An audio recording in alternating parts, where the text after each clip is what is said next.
Robbing kim? Robbim Alloh. Dining qaysi?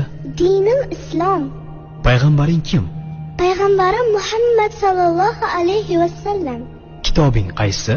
Kitobim Qur'oni Karim. Tilaging nima? Tilagim iymon. Qiblang qaysi? Qiblam Kabatulloh. Millating qaysi? Ibrohim Halilulloh millatidanman. Kimning mazhabidansan? Imom Azam Abu Hanifa mazhabi.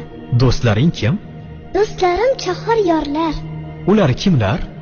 Abu Bakr Siddiq, Hazrati Umar, Hazrati Usmon, Hazrati Alidir. Qachondan beri musulmonsan? Al-Misoqdan beri. Al-Misoq nima? Alloh taolo ruhimizni yaratib, ulardan va'da olgan kun. E'tiqoding qaysi? Ahli sunna val jamoa e'tiqodi. Kimni yaxshi ko'rasan? Alloh taoloni. Undan keyinchi? Payg'ambarimiz Muhammad alayhissalomni. Undan keyin?